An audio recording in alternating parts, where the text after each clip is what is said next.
What's going on, everyone? Welcome to the Puzzle Piece Exegete, where we put the pieces of scripture together one verse at a time in order to further our love for the Word and our walk with God. I know that's a mouthful, but that's what this channel is about. I love seeing all the puzzle pieces on the table and seeing how they all fit together, right? All the pieces of scripture and how they form this big picture, the story that the Bible is telling.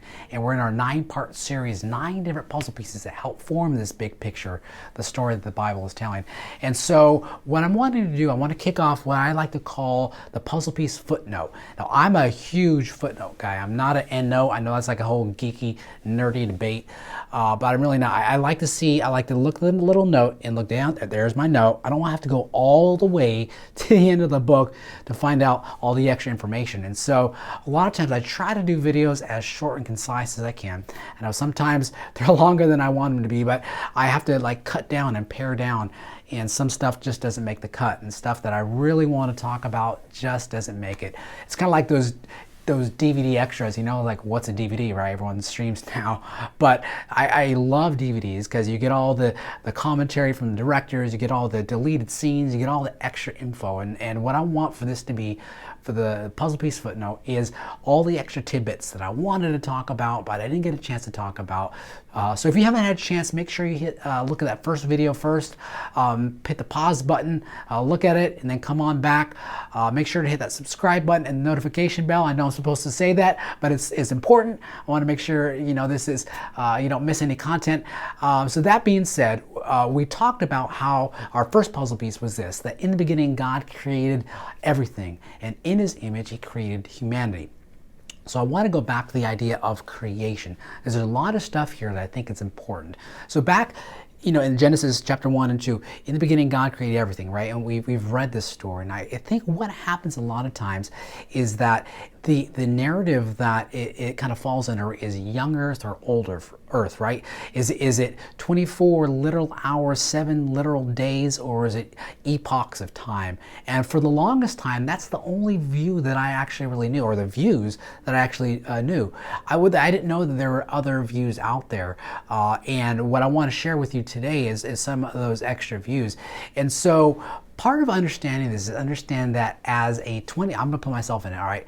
As a 21st century Northern California Rancho Cordovian, right? I come with my own particular, I'm in my own particular cultural narrative, right? So I'm swimming in the river of my own cultural river. You know, there are certain things I understand, certain things I believe, because I'm in this particular worldview. I speak English. You know, there's certain things that are in my cultural river that I'm swimming in.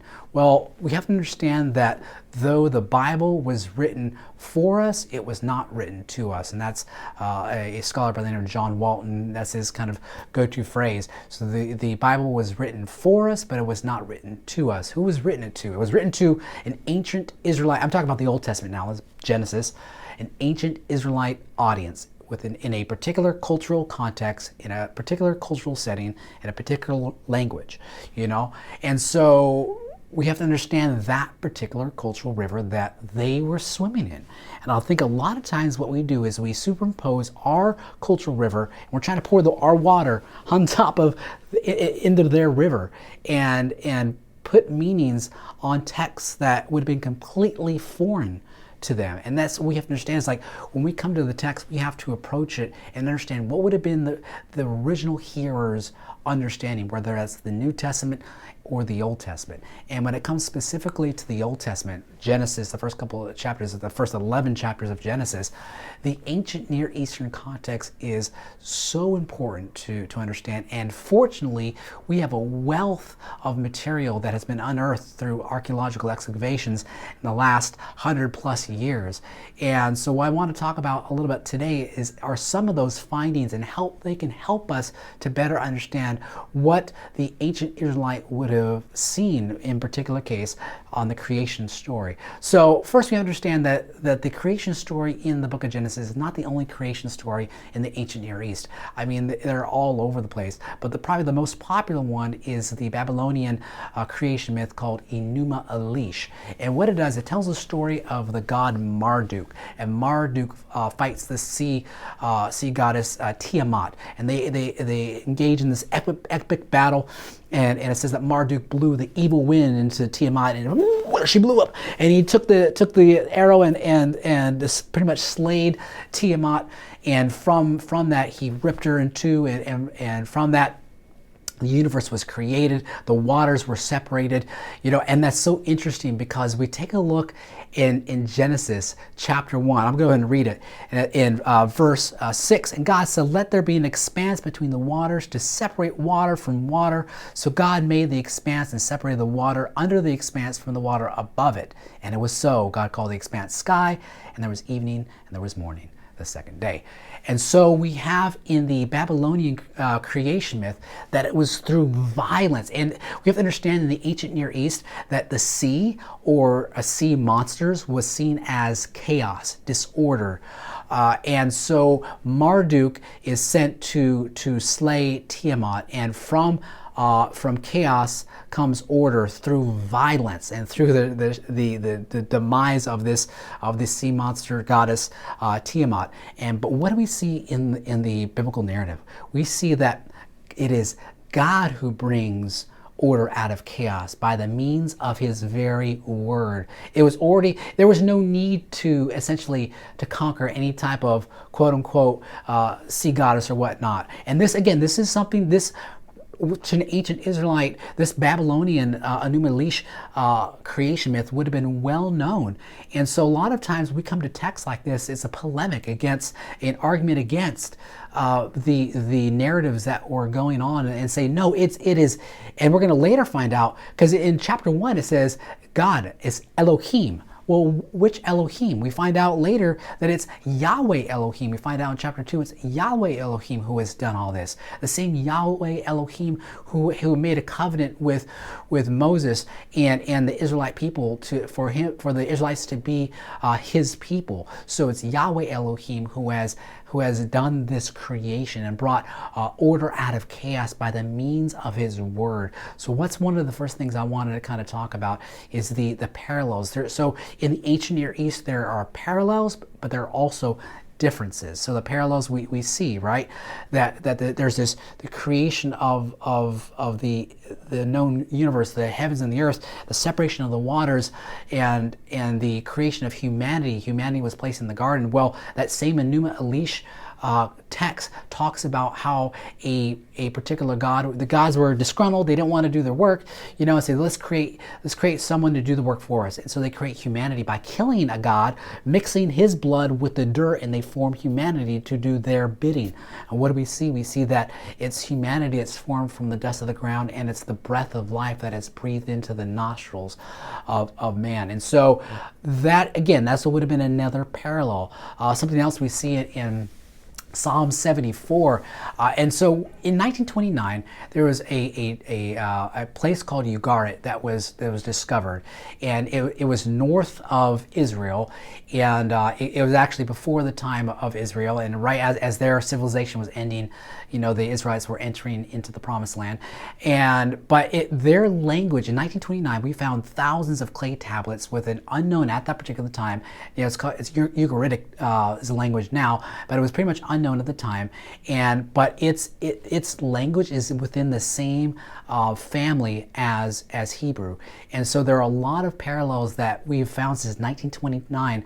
Some of the Ugaritic texts that help to illuminate some of the texts that we have in the Bible to help lend some particular context. One of those is Psalm 74. I'm going to go and turn there right now.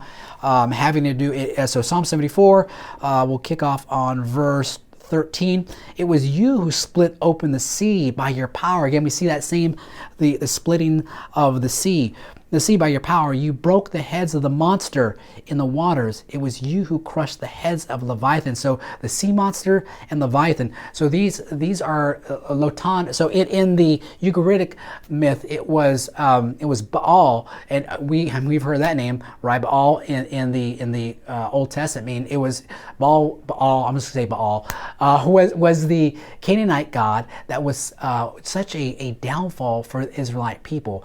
Well, Ugarit was was north of Israel, and their main, El was the main Canaanite god, and from El came Baal, and Baal was pretty much the chief. He was the one that was kind of in charge. He was the one that's on the main power, and so Baal fights the sea. Again, sea and sea monsters have to do with chaos in ancient Near Eastern context, and so the Yam was the sea, essentially embodied the symbolism for the sea, and Lotan was the sea monster. It was a 7-headed dragon sea monster that pretty much did the bidding, and so it was Baal who fought against Yam and Lotan and was victorious. And what do we have here is we have it's Yahweh who defeats the sea monster and Leviathan. And again, the Leviathan is the same in connection to Lotan in the Ugaritic. So the Ugaritic, they're pretty much paralleled. All right, so the sea monster and the Lotan in the Ugaritic is pretty much parallel what we find in the Hebrew scriptures. And so again, a polemic against the Israelites who are well known most likely with this Ugaritic material, the smith that was going around and saying, no, it's not Baal, it's not Marduk, it is Yahweh Elohim who is subdued chaos and has brought order from that, and by his very word and by his very breath. It's not saying that Yahweh actually fought any type of sea monster or anything like that. No, it's saying that you think it's Baal and you think it's Marduk, but it's not. And so again, that kind of lends some context to and I say all that to come back to Genesis 1, that old earth, young earth, that's really not that's not even on their plane. That's not what they're focused on, right? They're focused on these other stories that were going on in their neighboring cultures, and say, no, it's Yahweh Elohim who has done all this, not Marduk or Baal. It's Yahweh Elohim.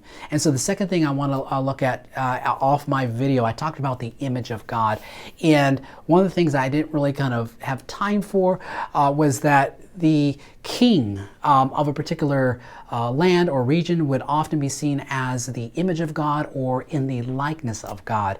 And the king was also seen often as the high priest, or the priest who was the mediator between the gods and the rest of humanity.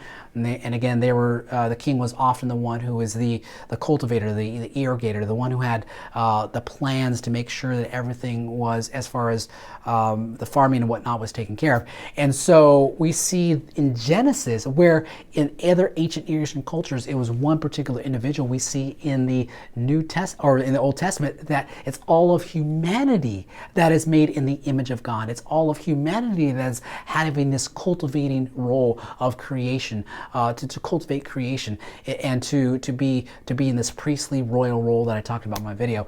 And so this is just kind of, again, a footnote, a long footnote. We're 13 minutes, so hopefully you stayed with me that length of time. But this is all important information that kind of piggyback what I was talking about on my first puzzle piece. So with that being said, guys, next time we're going to hit our puzzle piece number 2. Keep putting those puzzle pieces together. God bless. Hi, you thought I was gone, right? I forgot. I wanted to recommend some tools. So if there are some of these things that you're interested in, I want to recommend some resources. The first one is Ancient Near Eastern Thought in Old Testament by John Walton. This one is a gem. It's pretty affordable, but it gives you pretty much all the Old Testament context in relation to the Ancient Near East. Love this one. Unseen Realm by Michael Heiser is another good one. It's not all Ancient Near East, but he has a lot of good stuff in here, and just in general, I recommend this book.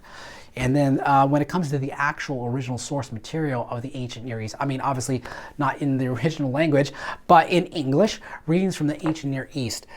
This one right here it talks about the Enuma Elish. Remember, I was talking about that.